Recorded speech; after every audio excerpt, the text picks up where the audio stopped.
Letter 3. The Illusions of the Devil.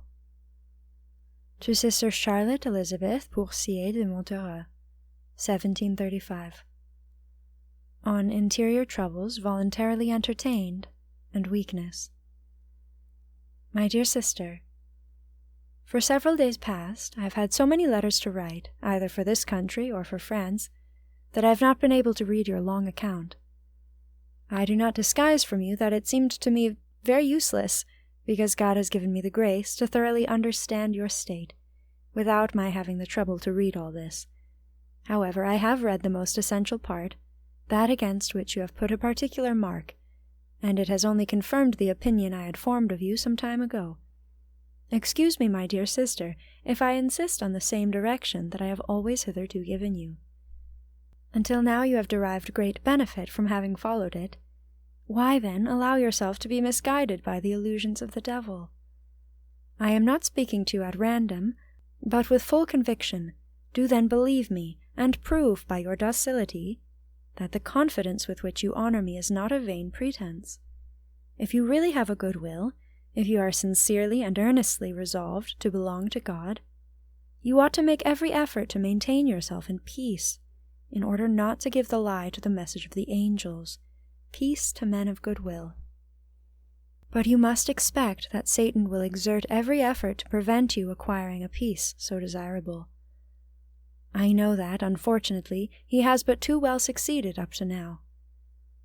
The greatest evil in your soul at present is that of anxiety, uneasiness, and interior agitation.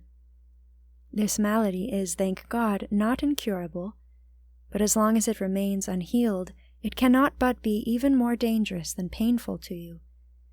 Interior disturbance renders the soul incapable of listening to and following the voice of the Divine Spirit, of receiving the sweet and delightful impressions of His grace, and of applying itself to pious exercises and to exterior duties.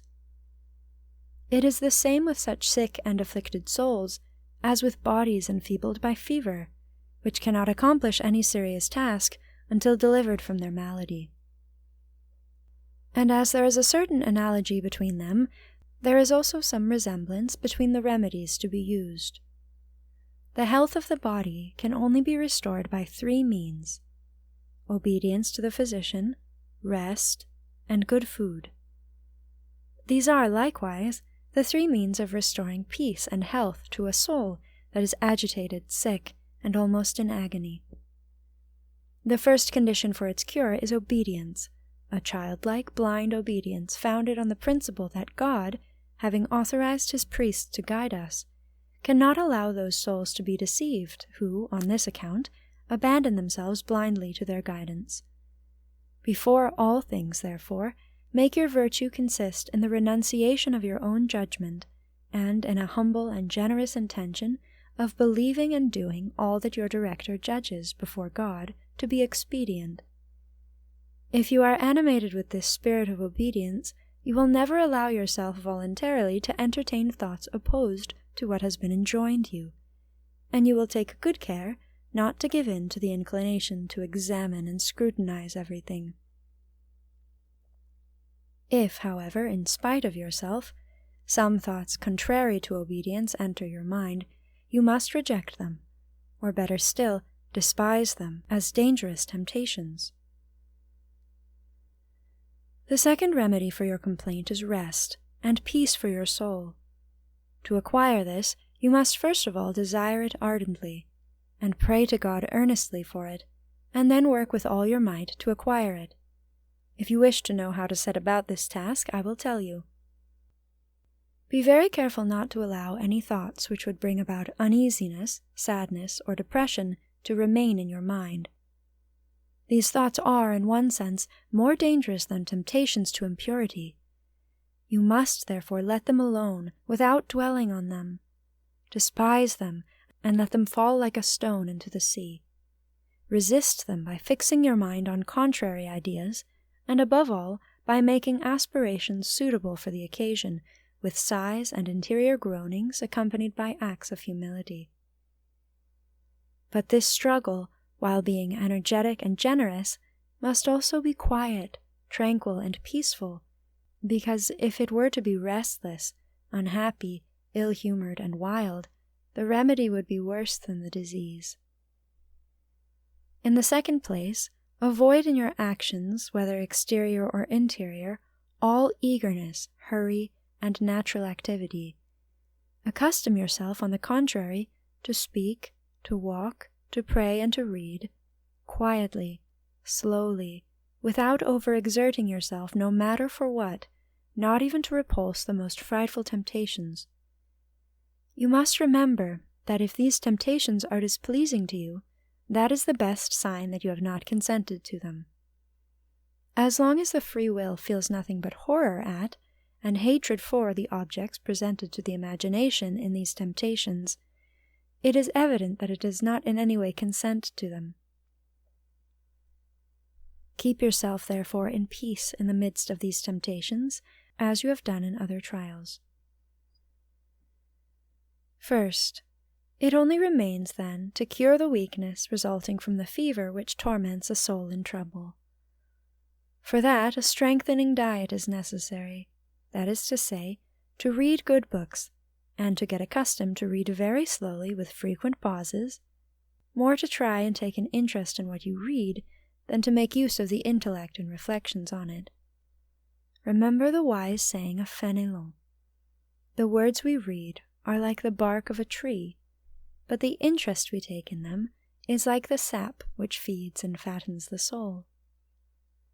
We must act as regards this spiritual nourishment as gluttons and sensualists act with regard to their feasts, which they taste in remembrance, and enjoy after having swallowed them. Second, we must only speak on useful and edifying subjects, and with those who are most capable of leading us to God by their holy conversation. Third, never seek consolation from creatures by useless intercourse. This is an essential matter for those who are suffering interior trials. God, who sends them for our good, desires that we should bear them without going elsewhere for consolation, but to Him. And He claims the right to settle the moment when such consolation should be given to us. Fourth,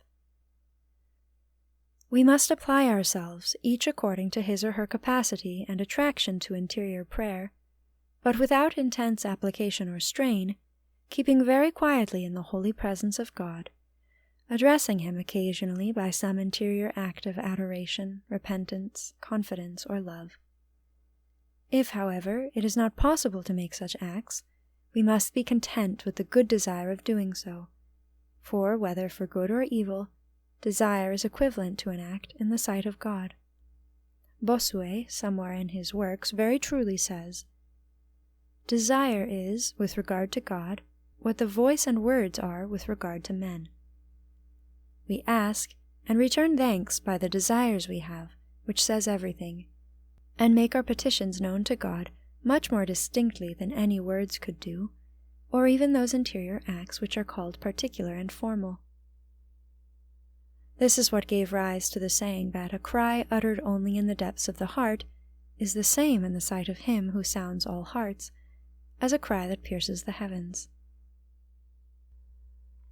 Fifth, it is necessary to put this manner of praying into practice, not only at morning devotions, but also during the whole day, in a quiet, easy, tender, and affectionate manner, by frequently raising the heart to God, or by an interior attention to the Divine Presence. To gain greater facility, you might review in the morning nearly every event, both interior and exterior, likely to occur during the day, and ask yourself, if I find myself in such a circumstance or such a position, what shall I say to God? What act should I make? And if, when the time arrives, you are prevented from carrying out your good intentions, you can be content to adhere to them, even if only indistinctly, and to lay before God your inability. Finally, the best food for the soul consists in willing in all and for all what God wills, or, in other words, to adhere to all the designs of Divine Providence in every imaginable circumstance, whether interior or exterior, health or sickness, aridity, distractions, weariness, disgusts, temptations, etc., and to accept all this very heartily, saying, "Yes, my God, I will everything. I accept all. I sacrifice all to you, or at any rate I wish to do so, and ask for this grace. Help me and strengthen my weakness. In the most fearful temptations say to him, My God, preserve me from sin in this matter, but I willingly accept as much confusion to my pride and interior abjection and humiliation as you will, and for as long as you will. I unite my will to yours." The most uneasy and enfeebled soul could not fail to recover its lost peace and joy if it adopted these means for regaining them.